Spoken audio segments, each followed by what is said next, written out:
Hi class, this is Marie Webb here. Today we're going to be working on conquering the comma. This PowerPoint can be found on Purdue University Online Writing Lab by going to General Writing, Punctuation, and Conquering the Comma. The PowerPoint is here and you can download it for free at home. In today's lesson, we're going to be working on the first 3 points here: placement in compound sentences, placement after introductory elements, and placement with dependent phrases and clauses. First, what is a comma? A comma is a punctuation mark that indicates a pause is needed in a sentence. Commas help to clarify meaning for the reader. A clause is a group of words that contains both a subject and a verb that complement each other. We have two kinds of clauses: dependent clauses and independent clauses.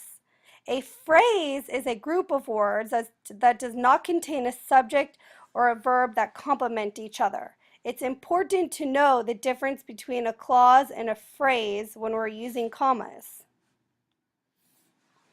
A complete sentence has at least two components, a subject and a verb. The subject and verb must form a complete thought to be considered an independent clause. So in this sentence, we have a subject, the couple, and a verb, dances. This is an independent clause. It can stand alone. A compound sentence is a sentence that has two independent clauses joined by a coordinating conjunction, one of these guys. A conjunction joins words, phrases, or clauses together in a sentence. Conjunctions can be remembered with the acronym FANBOYS: for, and, nor, but, or, yet, and so. Where does a comma go in a compound sentence? A comma is placed before the coordinating conjunction.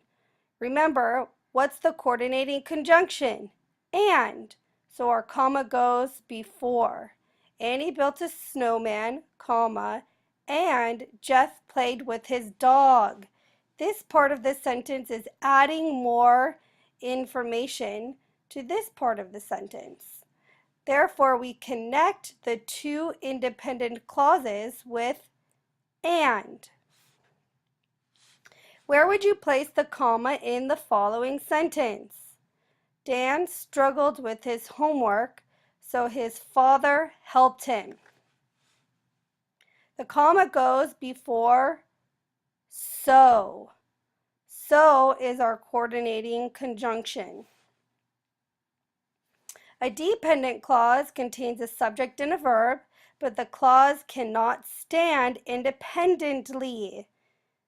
This is very important. I see a lot of sentences in my students' writing that are not complete. So, a dependent clause can be identified by the use of dependent clause markers: because, since, when, while, until, if, as, though, although, unless, after, before, once, and whether. Dependent phrases and clauses help to clarify and add more detail to the independent clause. Dependent clauses may appear at the beginning, the middle, or the end of a sentence. So let's look at a dependent clause here. In the beginning of a sentence, before he took the test, comma, Dan struggled with his homework, comma, so his father helped him. Where would you place a comma in the following example? Because it was raining, we decided to go to the movies. The comma goes after raining. Because it was raining is a dependent clause. Because it was raining.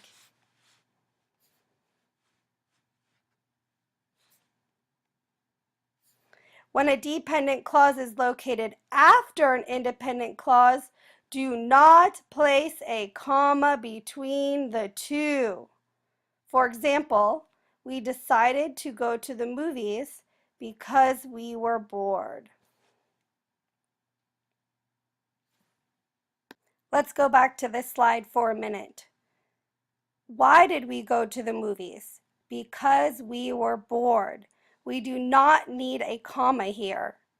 They connect with the word because, and here we have an independent clause. We decided to go to the movies, period. If you could put a period here, you do not need to put a comma between the independent clause, because we were bored, and the dependent clause. Let's review.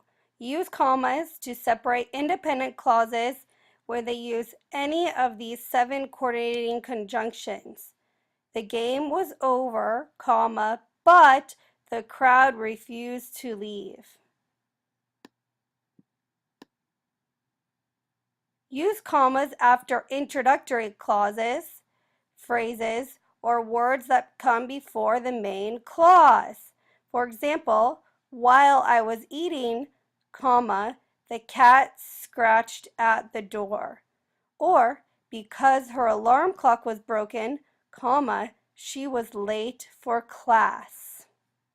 There is one exception to the rule that we talked about earlier, where you do not want to put a comma after the main clause, except for when we have extreme contrast. So, when you use the word although, she was still quite upset, comma, although she had won the Oscar.